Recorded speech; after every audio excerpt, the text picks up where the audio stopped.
All right, once again, welcome to Stay at Home Dads Podcast. Your host, Justin, here with you once again.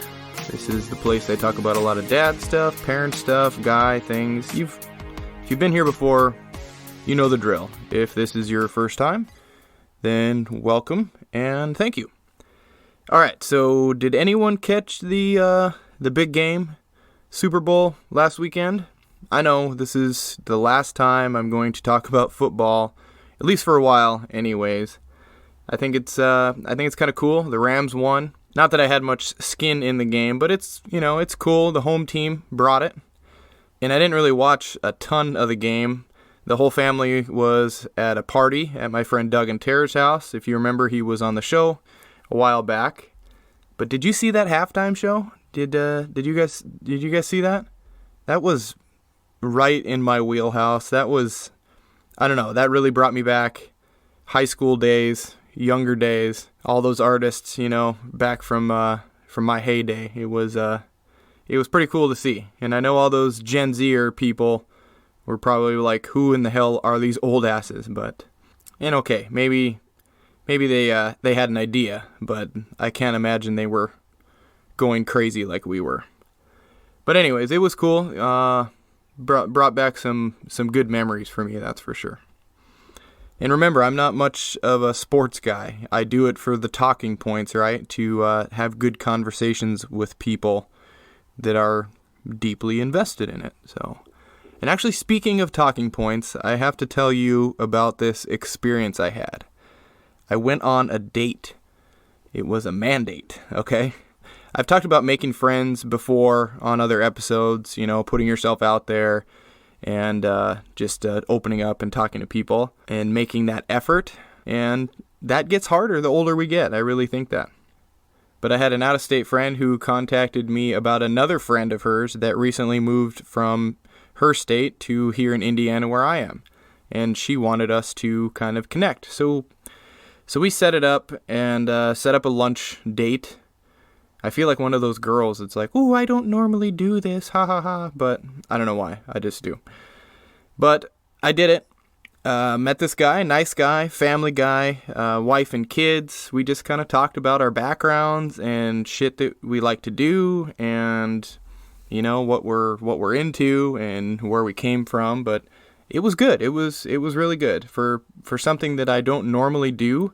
Just randomly going to talk to complete strangers. I think I did better than I thought. There was no awkward lulls, at least.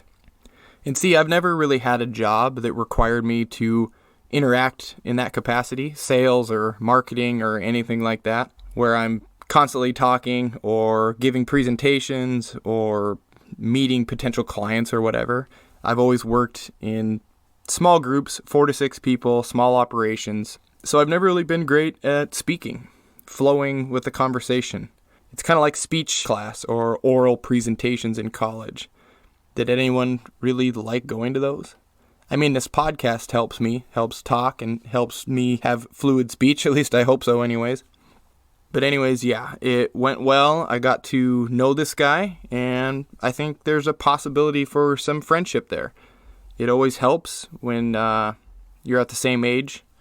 You have kids in the same kind of realm of life. You're sort of into the same things.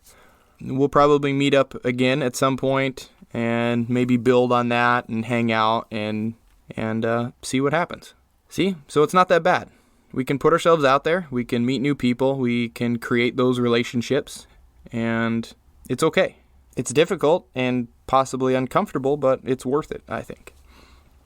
All right, moving on. Valentine's Day shenanigans are over. How did you fare out there? What did you do to make it special for your spouse? And I know I said I wasn't going to talk much about this the other week. I was like, I'm not talking about Valentine's Day, but now here I am talking about Valentine's Day. And I said the other week that you should do something special, buy something special for your wife or your husband, something that they think that means something to them, right? Well, I did none of that. Nope, I didn't do anything. What actually happened was my wife mentioned to me that maybe we shouldn't do any gifts for Valentine's Day We have Christmas that just got over, our anniversary's coming up, birthdays are coming up, so it's all just bang, bang, bang right after one another. And she said, let's not do anything. And I said, yeah, okay, I'm fine with that. I get her point. It really does just end up becoming buying stuff, a lot of stuff and things. So I understand her point. But I did do something, though. I bought roses. And I know I'm totally going against my own advice on buying flowers and doing all the generic stuff, but sometimes we just do what we can do. I told my kids that the flowers were for all three of them, and they thought that was kind of special. And plus, I never buy roses. I literally never buy them. I try to buy other flowers. You may call them cheaper flowers, but that's okay. My wife tends to like daisies a lot, so I try to buy those randomly, not on holidays, just during random times of the year. Like when she got back from seeing her mom, who was sick and in the hospital, I had flowers here, home, waiting for her. Stuff like that. So I think the roses were a surprise. And then I did give her a card. And this is where I think something special kind of comes in. I didn't buy a card. I made a card. And it wasn't some elaborate thing. It was just a basic piece of paper folded up a couple of times. And I drew some letters on it and some hearts with a message on the inside. And it was really personal to her. And I think it was something that you couldn't necessarily buy off the shelf. And it was a hit. She loved it. She really appreciated it. She really liked it. So I guess what I'm trying to say is I think it's more about the effort that we put in than the actual cost of what we're buying. That if you do basic things, but they come from a good place, they come from your heart, and you actually spent time on it, and it meant something to you, then it will definitely mean something to your spouse. A surprise to me, actually, was that she and my daughters made a card for me as well. So it was a pleasant surprise, and I really did love it. I really did appreciate it. And yes, we could have bought cards off the shelf for $4 or $5, sure, but these little homemade cards just hit a little bit different, I guess. So guys and gals, take notes. I think your spouse will enjoy it, unless they are a cold-hearted asshole, okay? I don't know. But yeah, we're low-maintenance, low-key people, a low-key couple. Holidays and events don't have to be a big production for us all the time. Huge dinners, extravagant gifts, lavish evenings all the time. They can be nice, intimate, at-home experiences, and I think they're just as good. Like, we didn't even go out to dinner for Valentine's Day. Our kids went to school. We got a nice lunch date in, and then we made a nice dinner together at home, and it was very pleasant. So all this stuff kind of got me thinking about a couple of different things. One of them being, what is the standard for things? Holidays, special events, days, moments. And before I continue, I just want to say I'm not trying to say things are always this way and that I don't like it or that I'm complaining. I'm just inquiring, discussing, observing, okay? But here it goes. Why does it seem like it's usually left up to the guy to plan, say, Valentine's Day, or plan the anniversary, or plan the special event and surprise the spouse? Is that just the way it's been? Is it an act of chivalry? Like the guy handles all the little details and the spouse doesn't have to? It's like doing that extra bit of work. I'm genuinely asking here. I'm not complaining. Like I said, I'm just trying to find out. I mean, me and my wife usually plan things together a lot of times. It just seems like the norm for us. She did tell me she was going to surprise me with a dinner date a while ago, but some events came up and she had to cancel. But so that does happen. She did tell me about it. But you just see in the movies or, with other people that the guys plan this extravagant evening or adventure and whisks the wife away to go enjoy. I don't know. Is that a masculine thing? Is it that the man is responsible for showing his planning skills and ability to impress his date? Kind of like a peacock? Impressing the lady, impressing the female with a fancy display of feathers, like they do? They put their feathers up and shake them up in the air. Which, hey, I don't mind at all impressing my wife. Not at all. And birthdays, I totally get it. So I'm just curious about other mutual holidays. I'm actually planning one right now. I can't really speak about it too much. I think I did mention it a few months ago, but we will see if I can get this all in motion and get it going, but I think it's going to be good. All right, moving on here. The second point I wanted to kind of discuss or thought was worth discussing was selfishness. Being Valentine's Day just happened, we have all been doing nice things for loved ones, a lot of selflessness going on, aside from just doing nice things for others with no intent on repayment. Does that kind of make sense? Doing stuff for others and not having that, well, what's in it for me type of attitude. And what got me thinking of this was, a culmination of things. A few weeks ago, my wife was gone. You remember I was doing the whole solo parenting thing for a couple weeks. And I decided to grow a mustache during that time. My wife was out of town. So I was like, well, I'm going to grow a mustache. Silly, I know, but I did. Did I tell you about this already?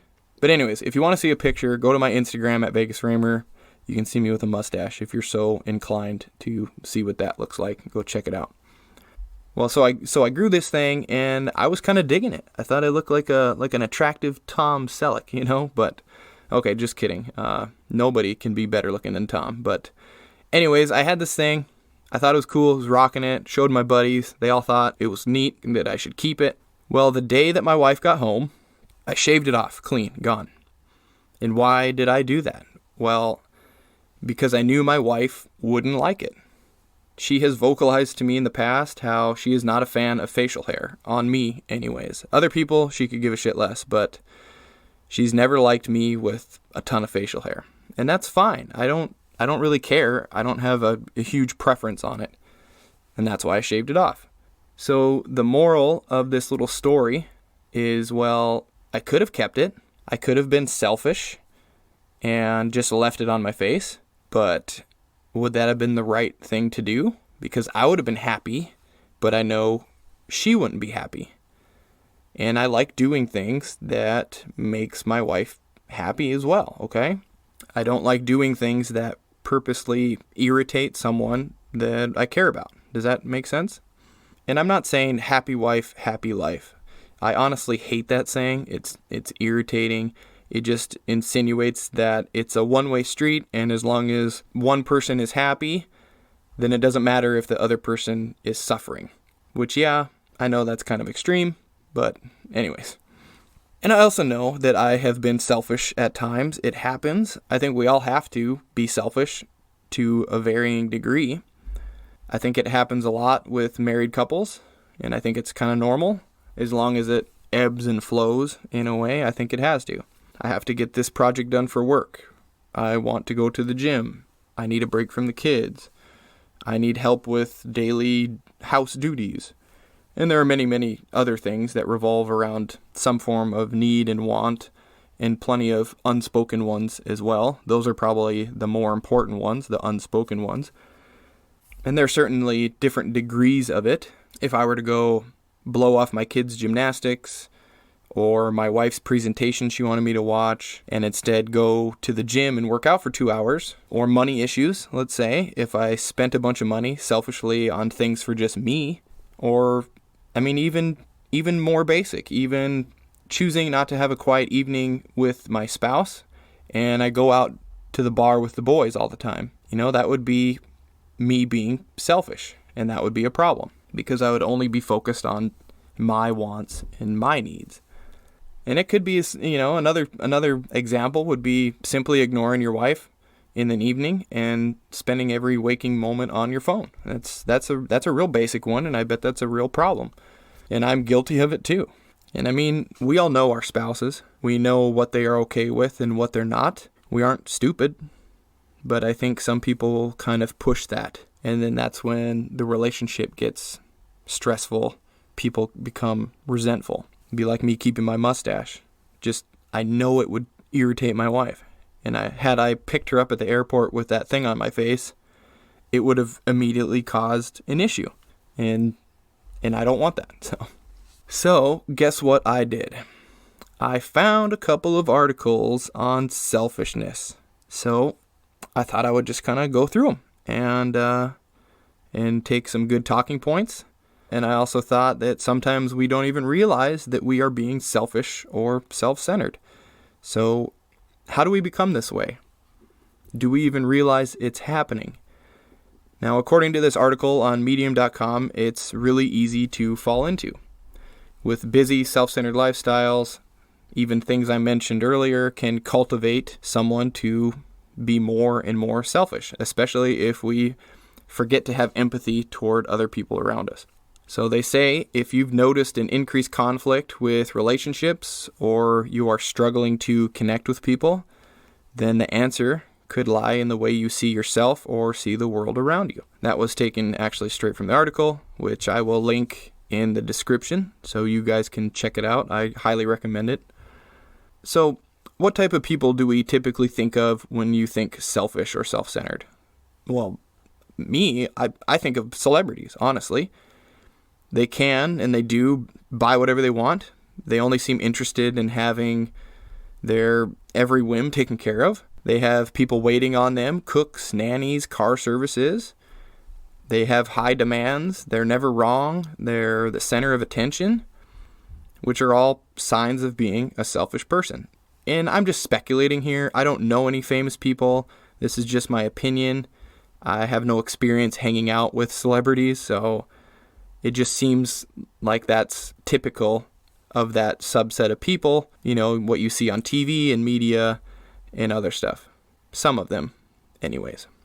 The article continues stating that taking care of ourselves is important, and of course it's good to stick up for what we want and believe, but when these desires and beliefs come at a cost of others, they cross a line that only grows to leave us isolated and defeated. They say it's critical to find a balance in caring for ourselves, but also caring for other people. That helps us cultivate healthy relationships. So what about in marriage? Another article I found on marriageinabox.com. And side note, remember, I just search for this stuff and I find it and I tell you about it. I have no affiliation. I just do Google searches like I say all the time. But they say that selfishness is one of the major enemies of married love within a family.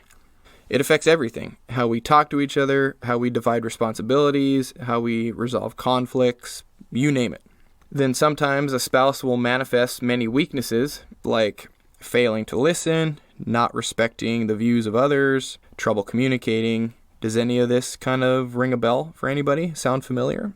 Hopefully not, but both of these articles list similar ways to become less selfish.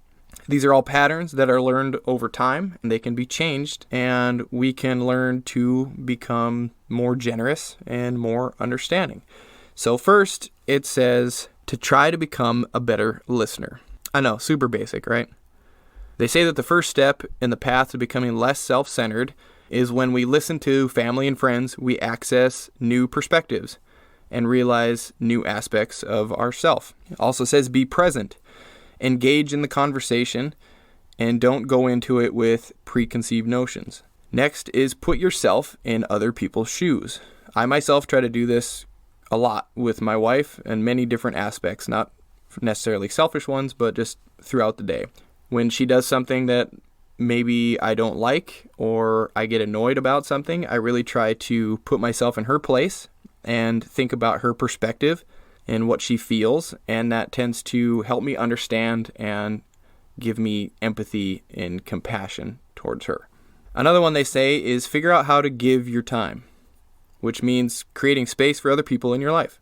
Commit to sacrificing your time, which is free. My time is free, technically. And this, they say, will allow you to bond better with those you care about. And the last one here I'll mention, which I really like, it says be present in life. They say to exist in the moment. I think that really gets lost today, even with myself. I'm very busy. I have a lot of things kind of going on, even though I'm a stay-at-home dad. I'm working on this podcast, every week, days on end. I'm working on video creation for my other project. I'm getting personal projects done around my house. And I'm trying to go to the gym and work on my health and fitness. And what do all of those things involve? Me, my projects, my podcasts, my needs, my fitness, And I've noticed life tends to be a little bit easier and more fun, even more relaxing, when I take a little bit of time and I put my needs and wants on the back burner. Not forever, just temporarily. And I just exist in the moment, and I enjoy things with my family and my kids. And it really feels good. It kind of opens up your eyes. I'm not saying to do it all the time. We still need to do things for ourselves and take care of our things, but I think there should be a good balance. Like this article says, the little moments in between all the big stuff in our lives is where the most beautiful experiences are. That's where we connect with people. And I don't know, it's just, when you set down your things and you set down your priorities, for even if it's for an hour, and you sit down and you play with your kids on the floor, or you go for a walk outside and converse with your spouse, or whatever it is, it really changes your perspective, and it's like a weight's lifted off your shoulders almost. It's weird how that is when you really disengage from all your wants and needs for a time and do other stuff. It's a crazy feeling. And there's quite a few other tips and stuff they have in both of these articles, so check them out on your own. I'll link both of them in the description, like I said, but it's quite enlightening, I guess I would say. I don't know. I think they're worth a read, so check them out. So what are the takeaways here? Be open and present with your spouse. Communicate. Communication, I think, is 100% key. You always hear about it probably in therapy and in everything else, that lack of communication is what drives people apart or drives the resentment. I think that's key. Sounds lame, but it really is. Also, personally, put the phone away. Put some music on. Cook dinner with your wife, your spouse. Experience some of those little moments. Experience some of those other moments with your kids, like I mentioned. And also, take care of your personal needs and your personal wants. But the world is bigger than our problems. The world is bigger than what's going on just with us. Our kids are only young one time, and then that's over. So just really keep that in mind. All right, so I think that's about all I have for today's show. Please remember, I'm not a doctor, a professional, a psychologist, nothing. I say it on here all the time. I'm not a professional, so I just talk about personal experiences, and I read articles I find on the internet. Also, I'm going on vacation here for the next 2 weeks, road tripping to Colorado to visit some family. So I will try to still put shows out. They may be a little shorter. The audio may suck, but we will see what I can do. Maybe I'll have some interesting stories from the road. So stay tuned for that here in the next 2 weeks, maybe 3 weeks. I don't know. So, all right. Thank you for listening to Stay at Home Dad's podcast. Like always, please reach out to me on social media or through podme.com. Let me know kind of what you think.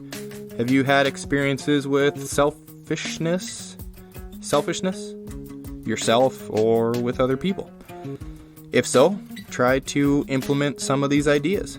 See if they help. Also, please share this podcast, subscribe, as well as review. That all really helps me out. I really like to know what you think of what's going on here.